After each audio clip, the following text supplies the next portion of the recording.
আমার মালকিনের ছোট মেয়ে রোজ রাতে তেল আর কলা নিয়ে তার ঘরে ঢুকত। কিছুক্ষণ পর সে যখন ঘরের বাইরে বের হতো তখন তার পুরো শরীর ঘামে ভিজা থাকত। এই কাজটা সে বাড়ির সকলকে লুকিয়ে করত, কিন্তু আমি তার সবকিছুই দেখতে পেতাম, কারণ ওই সময় আমি রান্নাঘরে কাজ করতাম। এটা তার প্রতিদিনের ঘটনা ছিল। সে তেল আর কলা নিয়ে কি করত এটা জানার জন্য আমি একদিন ওর ঘরে লুকিয়েছিলাম। কিছুক্ষণ আগেও ঘরে ঢুকেছে। এরপর আমি যা দেখলাম সেটা দেখে আমার পায়ের তলা থেকে মাটি সরে গেল। বন্ধুরা, গল্পটি প্রথম থেকে বলা যাক, তার আগে আপনি যদি আমাদের এই ছোট্ট চ্যানেলটি নতুন দর্শক হয়ে থাকেন তাহলে চ্যানেলটি সাবস্ক্রাইব করে আমাদের সাথে থাকবেন। আমার নাম শারমিন আক্তার। আমার জন্ম একটি দরিদ্র পরিবারে। আমার মা বাবা অন্য লোকের খেতে কাজ করে, দুবেলা দুমুঠো অন্ন জোটাতে। আমি আমার বাবা মায়ের একমাত্র সন্তান ছিলাম। টাকা পয়সার অভাবে তারা আমাকে লেখাপড়া শেখাতে পারেনি। আমাদের কোনো রকমে দিন কাটত। আমার বয়স ছিল 11 বছর। মা বাবাকে সারাদিন কাজ করতে দেখে আমার খারাপ লাগত, আর তাই আমি ওদের সাথে কাজ করতে চলে যেতাম। কিছুদিন পর বাবার খুব শরীর খারাপ হয়। আমরা ওনাকে হাসপাতালে নিয়ে যাই। সেখানে ডাক্তার আমাদের হাজার হাজার টাকা খরচের কথা বলে। আমাদের কাছে এত টাকা ছিল না, তাই মা জমিদার বাবুর কাছে যায়, যার খেতে আমরা কাজ করতাম। মা জমিদার বাবুর কাছে আঁচল ছড়িয়ে ভিক্ষা চায়, কিন্তু জমিদার বাবু এত টাকা দিতে রাজি হয় না। উনার কাছেই কয় টাকা দেয়া কোনো ব্যাপার নয়, কিন্তু তাও উনি কোনো সাহায্য করলেন না। টাকার অভাবে আমার বাবার ঠিকমতো চিকিৎসা হয় না, আর উনি আমাদের ছেড়ে চলে যান। এখন আমাদের মাথার উপর থেকে ছাতা সরে গেছিল।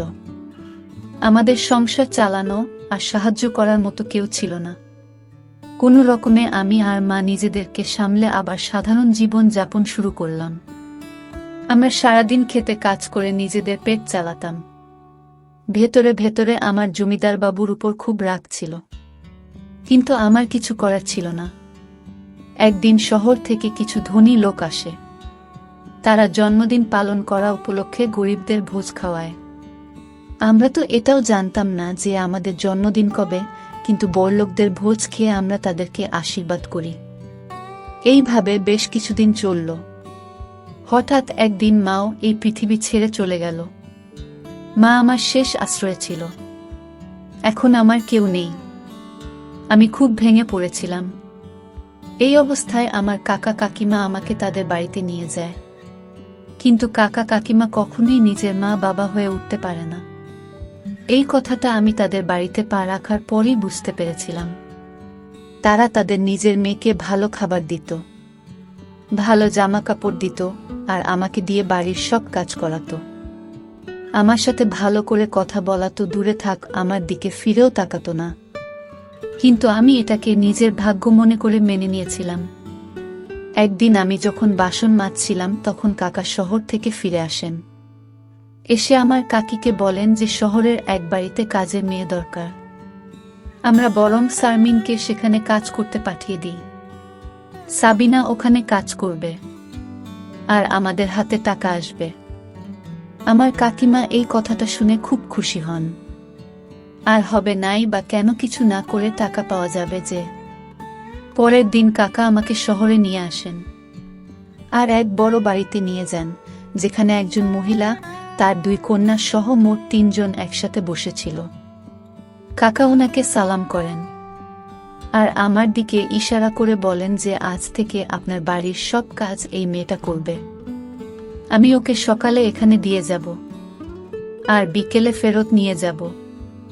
সেই ম্যাম সাহেব আমার দিকে তাকিয়ে জিজ্ঞেস করেন যে আমি তার বাড়ির সব কাজ করতে পারবো কিনা। আমি মাথা নাড়ালাম। আমি জানতাম যে এত বড় বাড়ির সব কাজ একা হাতে সামলানো খুব একটা সহজ হবে না, কিন্তু আমার রাজি হওয়া ছাড়া আর কোনো উপায় ছিল না। কাকা কাকিমার ভয়ে আমাকে রাজি হতে হলো। সেই মালকিন আমাকে সব কাজ বুঝিয়ে দিলেন, আর আমি রান্নাঘরে কাজ করতে শুরু করলাম। আমি সারাদিন কাজ করতাম, আর রাতে কাকা আমাকে বাড়ি নিয়ে যেত। বাড়ি গিয়ে শুকনো রুটি খেয়ে গরমের মধ্যে ঘুমিয়ে পড়তাম।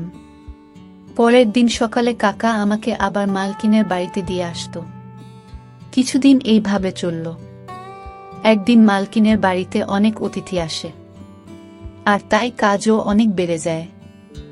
সেই জন্য মালকিন আমাকে বাড়ি পাঠায় না।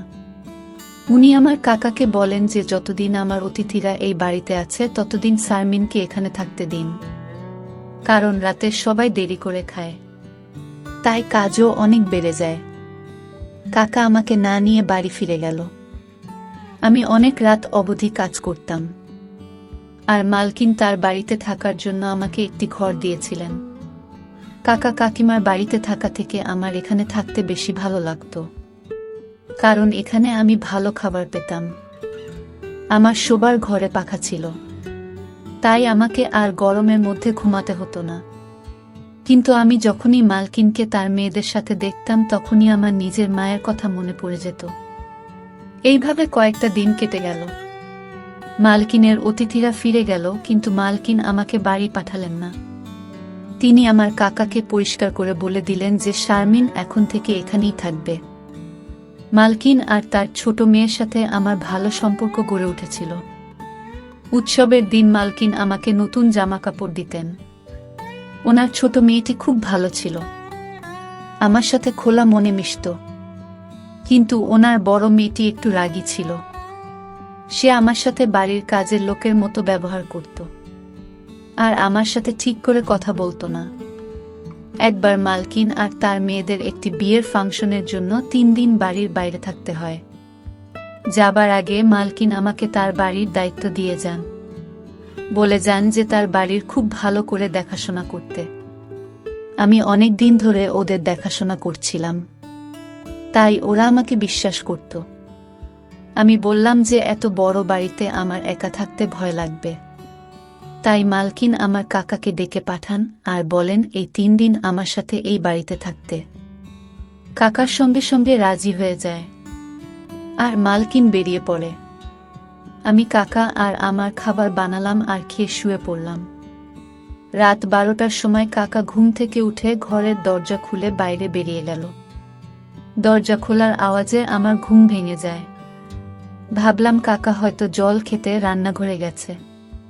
কিন্তু বেশ কিছুক্ষণ পরে যখন উনি ফেরত এলেন না, তখন আমি কাকা কি করছে দেখার জন্য ঘরের বাইরে বেরিয়ে এলাম।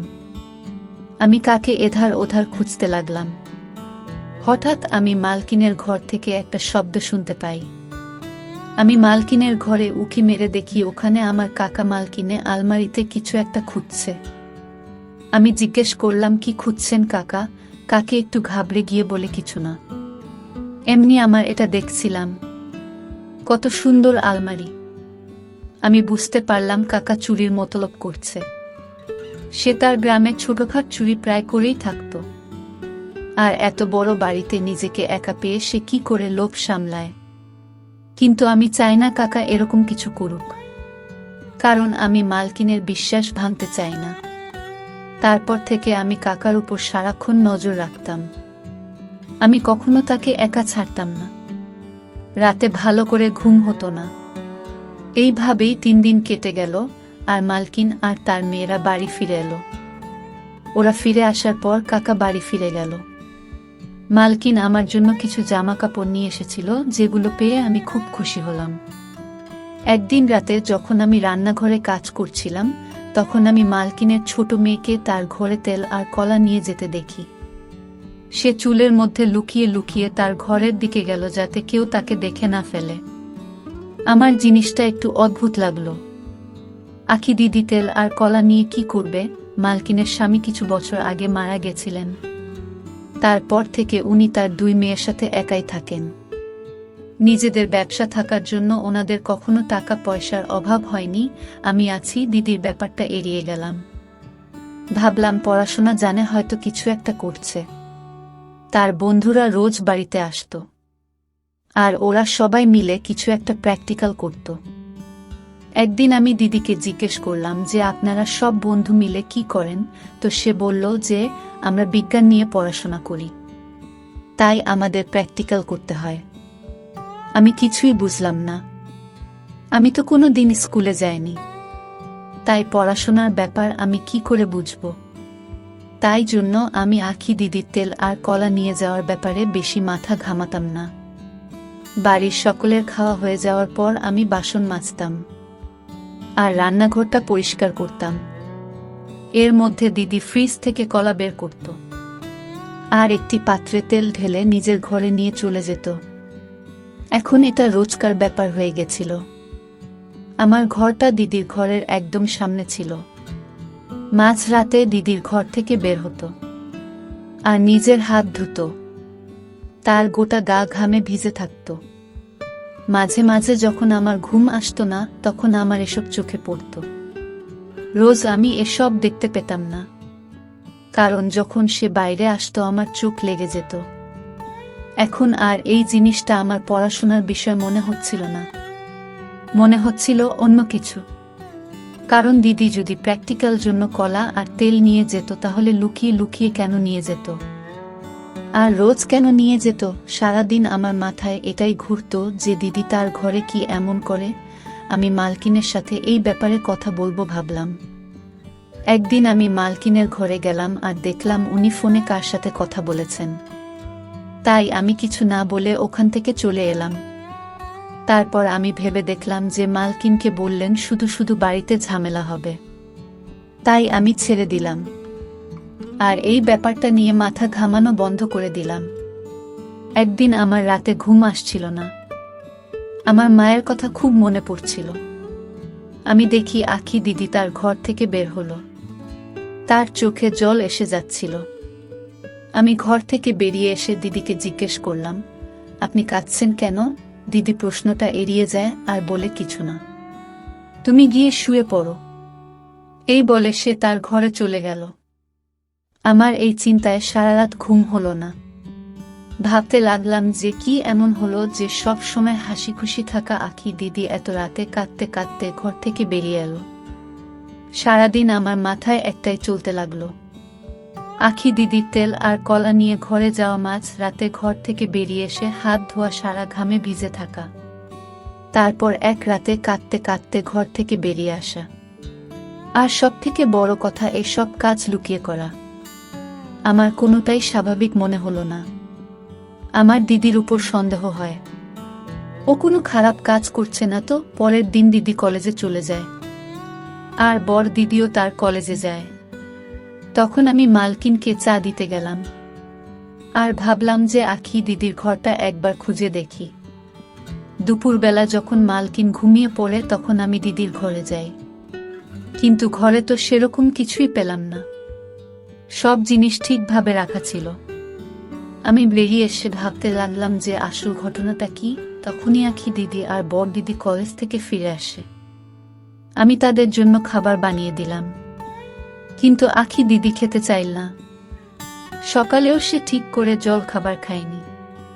আমি অনেকবার করে বললাম যে দিদি খাবারটা খেয়ে নাও, কিন্তু সে রেগে যায় আর আমি চুপ করে যাই।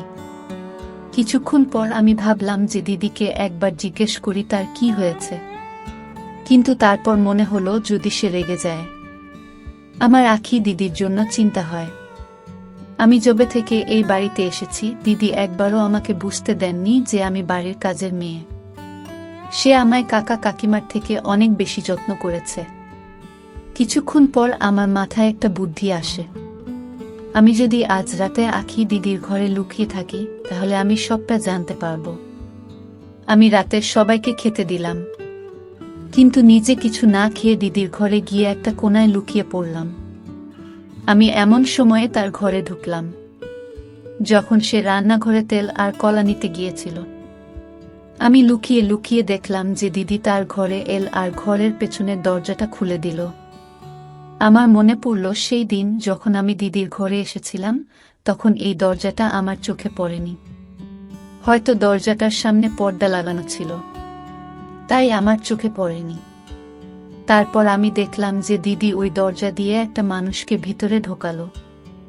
আর তারপর যেটা হলো সেটা দেখে তো আমার পায়ের তলা থেকে মাটি সরে গেল।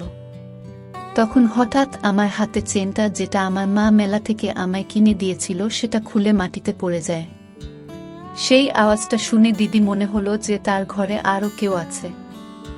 সে উঠে তার ঘরটা খুঁজে দেখতে লাগলো, আর তখনই একটা কোনায় সে আমাকে দেখতে পেল।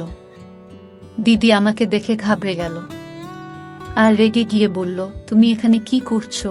এইভাবে লুকিয়ে আছে কেন? দিদির রাগ দেখেই আমি একটু ভয় পেলাম। বললাম, আমাকে ক্ষমা করবেন দিদি, আমি কোনো খারাপ উদ্দেশ্য নিয়ে এই ঘরে আসিনি। আমার আপনার জন্য চিন্তা হচ্ছিল, কারণ আজকাল আপনি ঠিক করে খাবার খান না, আর সেই দিন আপনি কাঁদতে কাঁদতে ঘর থেকে বেরিয়েছিলেন। তারপর আখি দিদি আমাকে সবটা খুলে বলল। সে কোনো ভুল কাজ করছে না, বরং একটা মানুষের উপকার করছে। দিদি ওই লোকটার দিকে ইশারা করে বলে, তিনি আমার দাদু হন। আমার বাবা মারা যাওয়ার পর আমার মা ওনাকে বাড়ি থেকে বের করে দিয়েছিল। তারপর থেকে উনি একটা মসজিদে থাকেন। কিন্তু আমি এটা সহ্য করতে পারতাম না। আমি এই ব্যাপারে মায়ের সাথে কথা বলার চেষ্টা করেছিলাম, কিন্তু মা আমাকে খুব বকা দিয়েছিল। তাই আমি একটি প্ল্যান বানাই। আমি রাতে দাদুকে আমার ঘরে নিয়ে আসি, আর সকাল হলে ওনাকে পিছনের দরজা দিয়ে বের করে দিই। আমি দিদিকে জিজ্ঞেস করলাম যে সে তেল আর কলা দিয়ে কি করে। দিদি বলে যে দাদুর লিভারের সমস্যা আছে, তাই সে বেশি খাবার খেতে পারেন না, তাই উনি একবেলা খাবার খান। সকালে কলেজে যাওয়ার সময় আমি ওনাকে খাবার দিয়ে যাই। রাতের বেলা উনি কিছু খান না, তাই আমি ওনাকে ফল খাওয়াতে শুরু করি, আর কলা তার সব থেকে প্রিয় ফল। তাই আমি রোজ রাতে উনার জন্য কলা নিয়ে আসি। আমি এসব লুকিয়ে করি যাতে মা আর দিদি কিছু জানতে না পারে। আর দাদুর হাঁটুতে খুব ব্যথা, তাই আমি রোজ তেল নিয়ে আসি ওনার হাঁটুতে মালিশ করার জন্য। অনেকক্ষণ ধরে মালিশ করার পর আমার গা ঘামে ভিজে যায়, আর আমি বাইরে হাত ধুতে যাই। সেদিন আমার দাদুর শরীরটা ভালো ছিল না, তাই আমার চোখে জল চলে এসেছিল। দিদির কথা শুনে আমার মনের সব আশঙ্কা দূর হয়ে যায়। আমি চুপচাপ নিজের ঘরে ফিরে আসি। ঘরে এসে আমি ভাবতে লাগলাম, আমার মালকিন এতটা নিষ্ঠুর কি করে হতে পারে যে তার অসুস্থ শ্বশুরমশাইকে বাড়ি থেকে বের করে দেন। তার সাথে সাথে আমার আখি দিদির উপর গর্ব হয়। আজকালকার দিনে বড় মনের মানুষ খুব একটা দেখা যায় না, আর আখি দিদির মনটা খুব বড় ছিল। এই সমাজটা বড় নিষ্ঠুর হয়ে গেছে। তারা বয়স্ক মানুষদের বাড়ি থেকে বের করে দিচ্ছে। আমি ভালো করে বুঝতে পারলাম যে মানুষ অন্যের কষ্ট বোঝে না। যখন সেই কষ্ট সে নিজে অনুভব করে তখনই তার মর্ম বোঝে। আর বন্ধুরা, এই কাহিনী থেকে আমরা যে শিক্ষা অর্জন করতে পারলাম তা হচ্ছে, আমরা চোখের সব সময় যা দেখি তা নিয়ে সন্দেহ করা ঠিক নয়। হয়তো যা ভাবা হয়, কিন্তু ঘটনা তার থেকে আলাদা। তো বন্ধুরা, আজকে এই পর্যন্তই। ভিডিওটি যদি আপনাদের ভালো লাগে তাহলে অবশ্যই একটি লাইক করবেন এবং কমেন্ট করে আপনার মতামত জানাবেন। ধন্যবাদ।